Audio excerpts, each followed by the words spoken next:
YouTube channel study with student में। Friend, आज के वीडियो में हम पढ़ेंगे हिंदी साहित्य के इतिहास के बारे में। फ्रेंड, हिंदी साहित्य के इतिहास का ये तीसरा वीडियो है। तो चलिए फ्रेंड, वीडियो स्टार्ट करते हैं। इससे पहले 2 वीडियो मैं अपलोड कर चुका हूँ, तो आप प्लेलिस्ट में जाकर वो देख सकते हैं। ठीक है फ्रेंड, तो चलिए वीडियो स्टार्ट करेंगे। तो फ्रेंड, आज हम जानेंगे हिंदी साहित्य का इतिहास। तो हिंदी साहित्य के इतिहास लेखन की जो वास्तविक शुरुआत है उसके बारे में जानेंगे। तो फ्रेंड, हिंदी साहित्य लेखन की जो वास्तविक शुरुआत हुई थी यह 1839 ईस्वी में हुई थी। अगर हम बात करें तो यह 19वीं सदी में हुई थी और यहीं से इसकी शुरुआत मानी जाती है।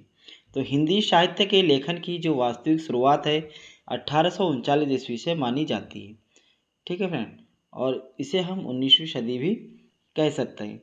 तो आपके पास क्वेश्चन बन सकता है कि हिंदी साहित्य की इतिहास लेखन की जो वास्तविक शुरुआत है वो कब से मानी जाती है।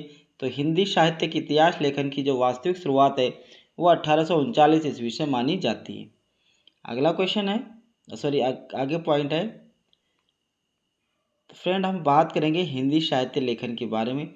तो सबसे पहले हम जानेंगे हिंदी साहित्य लेखन के जो पहले लेखक हैं गारसा दत्त ताशी।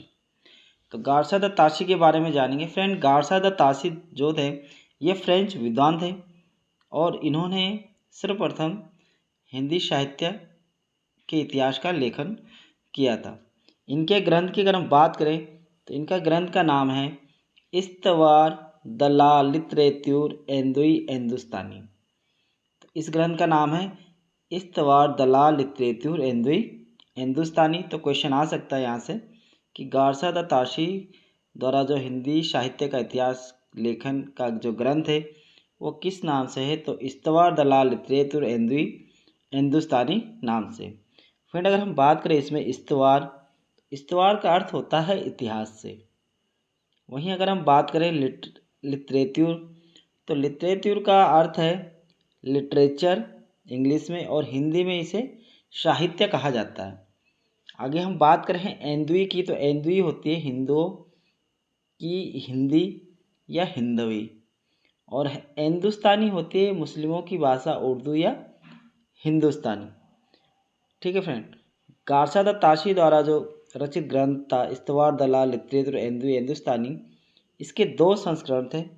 ठीक है फ्रेंड, तो इसके समय की बात करें तो परीक्षा में काफ़ी बार क्वेश्चन आ सकता है कि जो गारसा दत्त ताशी द्वारा ग्रंथ लिखा गया था इस्तवार दलाल लिटरेतुर एंदुई हिंदुस्तानी, इसका समय क्या था।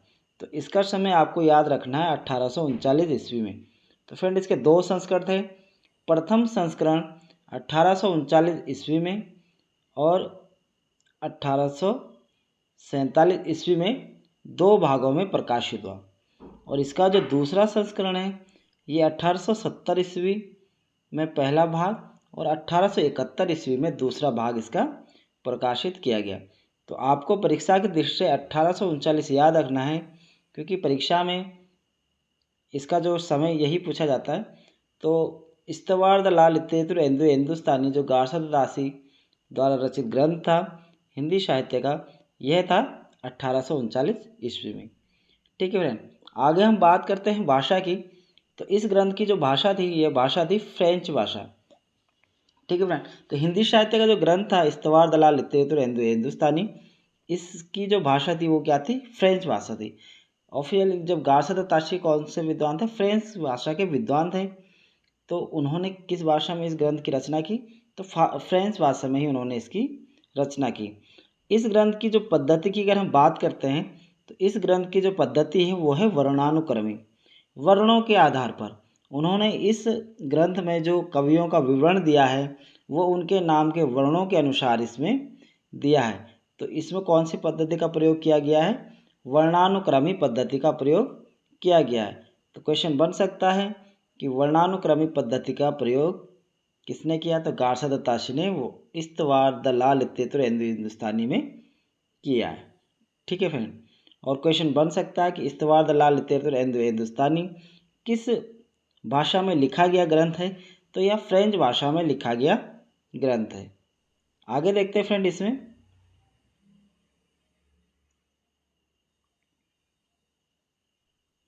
अगर हम बात करते हैं कुल कवियों की, तो गारसा द ताशी ने इस्तवार दल्ला लिटरेचर हिंदुस्तानी में 738 कवियों का वर्णन किया, जिसमें 666 कवि किसके थे?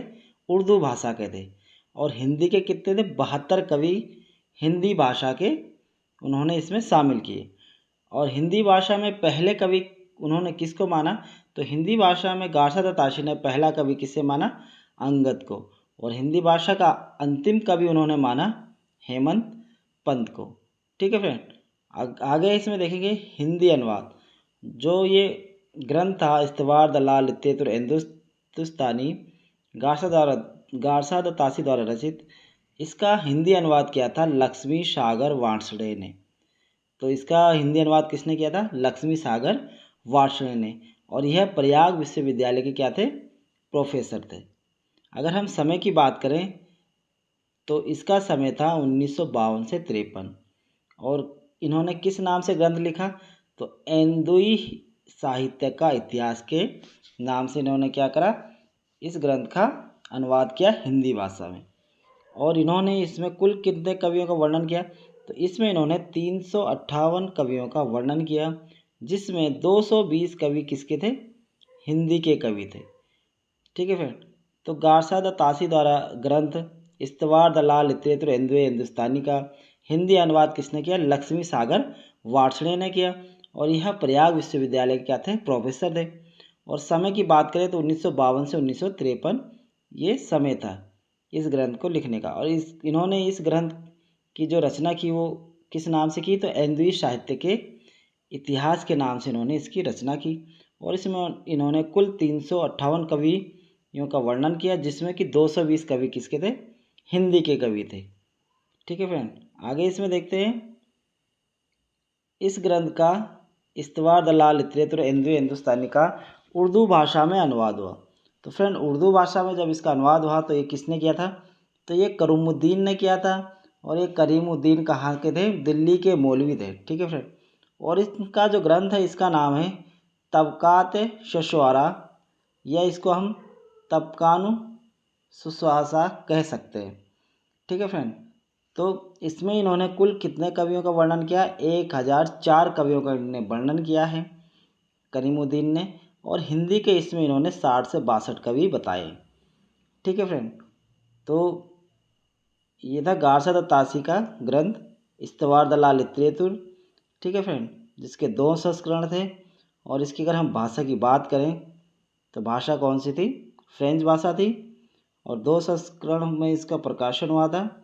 पहला संस्करण 1839 ईस्वी से 1847 में, और दूसरा संस्करण 1870 से 1871 में। भाषा की बात करें तो फ्रेंच भाषा में। पद्धति कौन सी अपनाई थी इन्होंने? वर्णानुक्रमिक पद्धति अपनाई थी। आप अच्छे से याद कर लीजिएगा। और कवियों की अगर हम बात करें तो 738 कवि थे, जिसमें हिंदी के कितने थे? कुल 72 कवि थे। ठीक है फ्रेंड, और इन्होंने पहला हिंदी का कवि किसे माना था? अंगद को। और अंतिम कवि हेमंत का माना था। हिंदी अनुवाद की अगर हम बात करते हैं तो हिंदी अनुवाद इसका किया था लक्ष्मी सागर वार्ष्णेय ने, जो कि प्रयाग विश्वविद्यालय के क्या थे? प्रोफेसर थे। और इसका समय था 1952 से 1953 के मध्य में। ग्रंथ की अगर हम बात करें तो इन्होंने इस ग्रंथ का जो हिंदी अनुवाद किया था एंदुई साहित्य के इतिहास के नाम से किया था। और इन्होंने कुल इसमें कितने कवि रखे थे? 358 कवि, जिसमें हिंदी के कितने थे? 220 कवि। उर्दू भाषा में इसका जो अनुवाद किया था इस्तवार दल्ला लिटरेचर हिंदुस्तानी का, तो ये किया था करीमुद्दीन ने, जो कि दिल्ली के क्या थे? मौलवी थे। और इस ग्रंथ का नाम था तबकात शुश्वारा या तबकान शुअशा, तबकान शुअशा। ठीक है, और कुल कविता इसमें 1004। और हिंदी के इसमें कितने कवि बता दें उन्होंने? 60 से 62। तो फ्रेंड, ये था गारसा द ताशी के बारे में आज हमने पढ़ा है। और उनका जो ग्रंथ था इस्तवार दल्ला लिटरेचर हिंदुस्तानी। ठीक है फ्रेंड, तो हिंदी साहित्य लेखन का यह पहला ग्रंथ है। और इसकी शुरुआत हुई थी 1839 ईस्वी में। फ्रेंड, आपको वीडियो कैसी लगी कमेंट बॉक्स में ज़रूर लिखना। अगर आपको मेरी वीडियो पसंद आती है तो लाइक और शेयर ज़रूर करें। और आपने अभी तक चैनल को सब्सक्राइब नहीं किया तो चैनल को सब्सक्राइब कर लें। और साथ ही साथ बेल आइकन प्रेस कर लें, ताकि मैं जो भी वीडियो बनाऊँ उसका नोटिफिकेशन आप तक पहुंच सके। फ्रेंड, जो ये सीरीज चल रही है हिंदी साहित्य के इतिहास, ये टीजीटी पीजीटी वालों के लिए बहुत ही उपयोगी होने वाली है। तो आपको वीडियो कैसे लगी एक बार कमेंट बॉक्स में ज़रूर लिखना। धन्यवाद।